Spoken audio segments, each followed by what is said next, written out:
how do you lead a sales team in technology these days, and how are you advising your companies as a woman? Mm. Because it's mostly white men leading the sales leadership.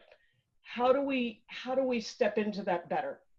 Yeah, great question, Dawn. And a few things there. I think the other interesting part, when I was at Tableau, not only was I a woman in tech, not very many, a woman in executive role, not very many, a woman in sales, not very many, and like literally almost no, there's so few women executives in sales and tech.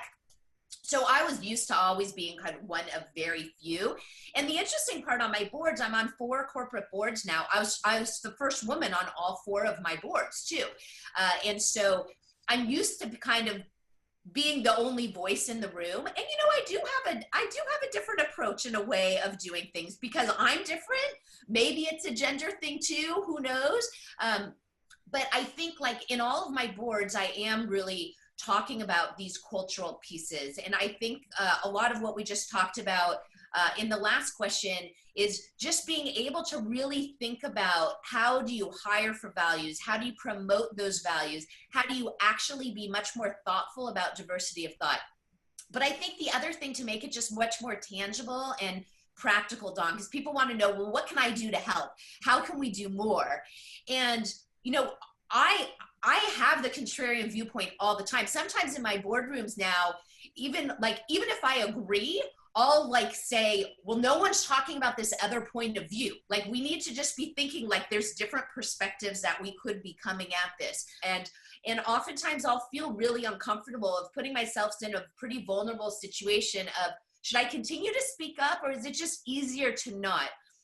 And I think I've kind of looked at it of like my role is I owe it to everyone coming beside us and behind us to speak up. Because if I'm not going to speak up and I'm about as vocal and extroverted as out there, I can't expect other people to be as vocal as I. But if everyone just says, you know what, I'm going to put myself a little bit outside my comfort zone, try to be a little bit more vocal, that's the first thing. Everyone just has to really say, are they pushing the envelope? Because if you're comfortable all the time, we're not going to make the progress.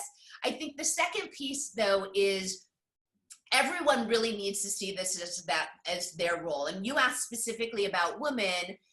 It's not just about women trying to find their opportunities. It is having other women being able, when there's a role that's open, whether it reports to you or if it's on your team or somewhere else in the company, say, hey, I want to put these other people's names. Hey, I want to help to mentor. And for all the men that are out there to say, how are you going to find someone you think is an up and comer and really help? So I think the onus is on all of us to be able to say, what are you doing today to help promote and sponsor a woman or someone that is in a different diversity group to make sure that we're helping to increase the pipeline. That's perfect. Thank you, Kelly. Yeah, Appreciate thank you, it. Dawn. Great to see you.